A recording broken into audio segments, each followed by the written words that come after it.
بسم اللہ الرحمن الرحیم۔ بسم اللہ الرحمن الرحیم۔ علم مقاصد شریعہ۔ علم مقاصد شریعہ کا آج سبق نمبر 43 ہے۔ آج کے سبق کا عنوان ہے مصالح اور مفاسد سے متعلق قواعد۔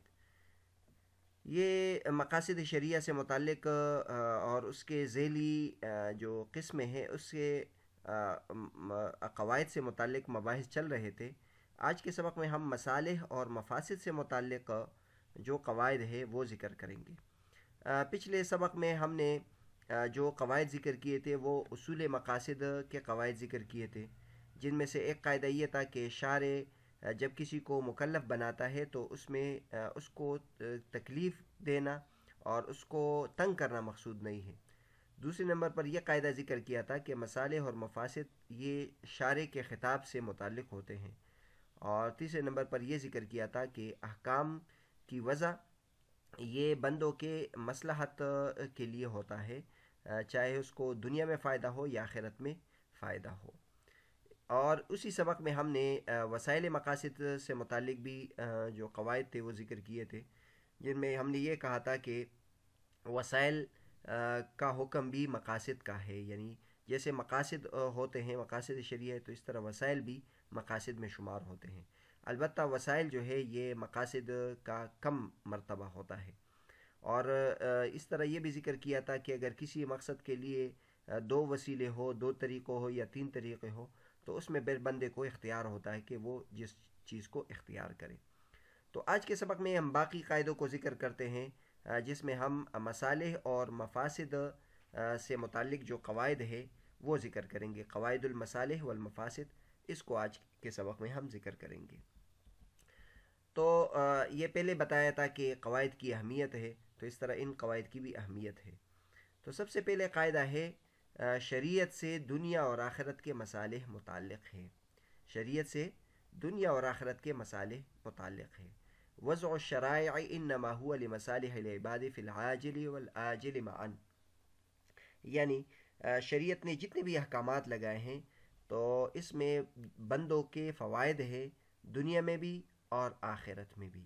تو سب سے پہلے مصالح اور مفاسد سے متعلق یہ قاعدہ ذہن میں رکھنا چاہیے کہ شریعت کے جتنے بھی مسائل ہیں، احکامات ہیں، قوانین ہیں، تو اس میں انسان کو دنیا اور آخرت کا فائدہ ہوتا ہے۔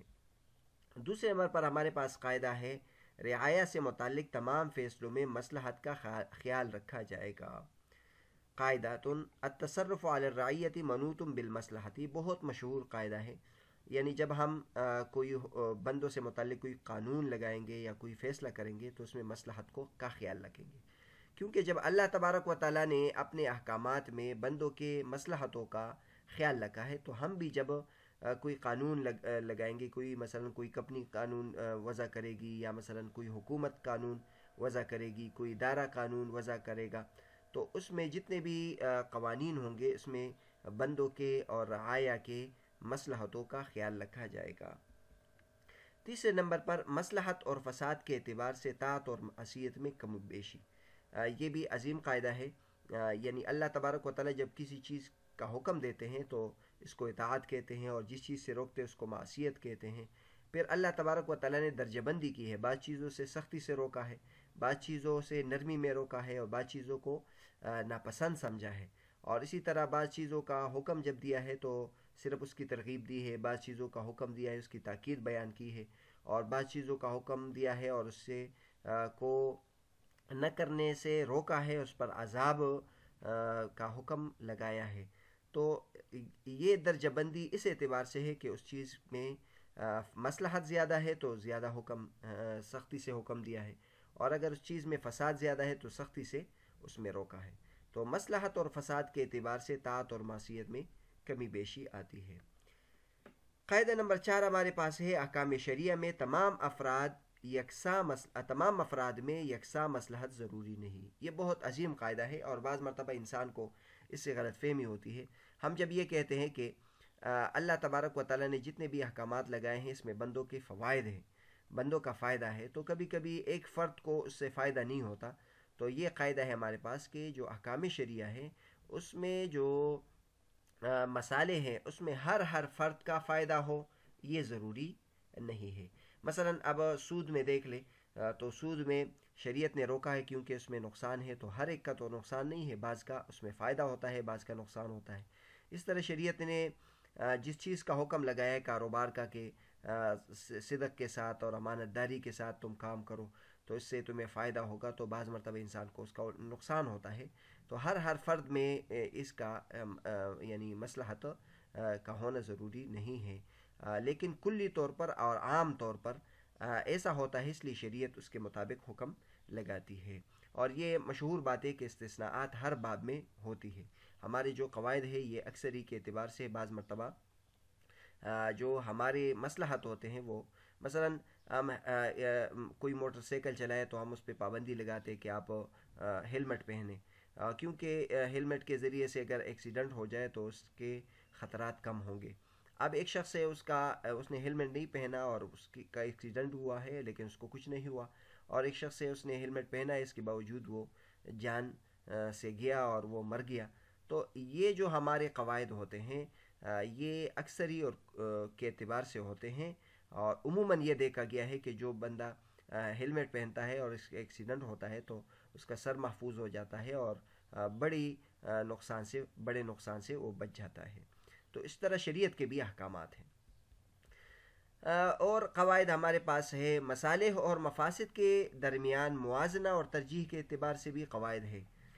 نمبر 1، اعلیٰ مصلحت کے حصول کے لیے ادنیٰ کی فوتگی لازم آئے گی۔ ظاہر ہے دنیا کی زندگی میں بالکل بیلنس رکھنا یہ بہت مشکل کام ہے، تو کبھی کبھی ایسا ہوتا ہے کہ ایک چیز میں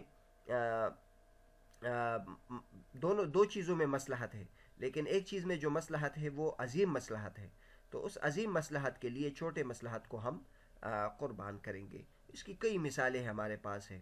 مثلا ایک دشمن سامنے ہے اور آپ نے اس کو مارنا ہے، لیکن بیچ میں ایک مسلمان آ گیا ہے، تو اب مسلمان کو قتل کرنا درست نہیں ہے، لیکن آپ کو اگر پتہ ہو کہ اس سے یعنی اس کے کو بچانے سے بہت زیادہ مسلمانوں کی ہلاکت لازم آئے گی، تو آپ اس صورت میں وہاں حملہ کر سکتے ہیں، چاہے اس میں مسلمان کا نقصان ہو۔ تو اس طرح بہت ساری چیزوں میں اعلیٰ مصلحت کے حصول کے لیے ادنیٰ کی فوتگی اگر لازم آ جائے تو لیکن یہ پہلے بھی ہم نے بتایا تھا کہ جو مقاصد شریعہ ہے اس کو جب اپلائی کریں گے، اس کو جب منطبق کریں گے، تو یہ ہر کسی کا کام نہیں ہے، یہ جو مجتہدین ہے اور جو راسخین فی العلم ہے یہ ان کا کام ہے، لہٰذا وہ ہی اس کا فیصلہ کریں گے۔ دوسرا قاعدہ ہمارے پاس ہے بڑے فساد سے بچنے کے لیے چھوٹے فساد کو اختیار کیا جا سکتا ہے، اور یہ عظیم قاعدہ ہے۔ شان الشرائع دفع اعظم المفسدتین بإيقاع ادناہما۔ اگر ایک چیز ہے اور وہ اس کے بغیر ہو ہی نہیں سکتا کہ آپ لازماً کوئی نہ کوئی اپنا نقصان کریں گے تو وہ کام انجام پائے گا، تو اگر اس میں دو خرابیوں کی صورت ہے، ایک خرابی کم ہے اور ایک خرابی زیادہ ہے، تو آپ وہ کم والے جانب کو اختیار کریں، کیونکہ یہ بھی صرف ضرورت کے پیش نظر ہے، ضرورت کے لیے صرف ضرورت والی فساد کو ہم اختیار کریں گے۔ قاعدہ نمبر 3 ہمارے پاس ہے فساد سے بچنے کے لیے مصلحت کو چھوڑا جائے گا، اور یہ عظیم قاعدہ ہے، عام طور پر بھی یہ مشہور ہے۔ دفع المضرت اولا من جلب المنفعت، یعنی اگر ایک کام کرنے سے آپ کو فائدہ ہو رہا ہے لیکن ساتھ ساتھ نقصان بھی ہو رہا ہے، تو آپ پھر وہ کام نہ کریں، کیونکہ جو فائدہ ہے وہ تو اگرچہ آپ کو حاصل نہیں ہوگا لیکن آپ نقصان سے بچ جائیں گے، تو لہٰذا نقصان سے بچنے کے لیے مصلحت کو چھوڑا جائے گا۔ فإن كانت المفسدة أعظم من المصلحة درأنا المفسدة وإن كانت المصلحة أعظم من المفسدة حصلنا المصلحة۔ تو بہرحال یہ ہمارے پاس قواعد تھے جس میں ہم نے آج کے سبق میں ایک تو مصالح اور مفاسد سے متعلق جو قواعد تھے وہ ذکر کیے، اور اس میں ہم نے یہ ذکر کیا کہ جو رعایا سے متعلق جتنے بھی تصرفات ہیں یہ مصلحت سے وابستہ ہے، اور دوسرے نمبر پر ہم نے یہ ذکر کیا کہ شریعت کے جتنے بھی احکامات ہیں یہ بندوں کے مصالح کے لیے یعنی فوائد کے لیے ہے، چاہے دنیا میں ہو چاہے آخرت میں ہو۔ تیسرے نمبر پر ہم نے یہ قاعدہ ذکر کیا کہ جو شریعت کے احکامات ہے جس میں انسانوں کے فوائد ہے، انسان کے فوائد ہیں، تو اس میں ہر فرد کا فائدے کا ہونا ضروری نہیں ہے۔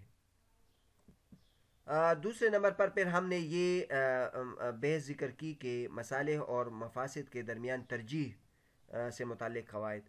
تو اس میں ہم نے یہ ذکر کیا کہ اگر دو مصلحت ہے اور اس میں اعلیٰ مصلحت ہے تو اعلیٰ مصلحت کو حاصل کیا جائے گا اگرچہ ادنیٰ فوت ہو جائے۔ اور اسی طرح اگر دونوں جگہ فساد ہے لیکن ایک جگہ بڑا فساد ہے اور ایک جگہ چھوٹا فساد ہے، تو ہم چھوٹے فساد کو اختیار کریں گے اور بڑے فساد سے اپنے آپ کو بچائیں گے۔ اور تیسرے نمبر پر ہم نے یہ قاعدہ ذکر کیا کہ اگر مصلحت بھی ہے اور فساد بھی ہے تو اس صورت میں ہم مصلحت کو حاصل نہیں کریں گے اور فساد سے اپنے آپ کو بچائیں گے۔ تو انشاءاللہ اگلے سبق میں اس قسم کے مزید قواعد کو ہم ذکر کریں گے، جس میں ہم رفع حرج اور دیگر سے متعلق جو قواعد ہے وہ ذکر کریں گے۔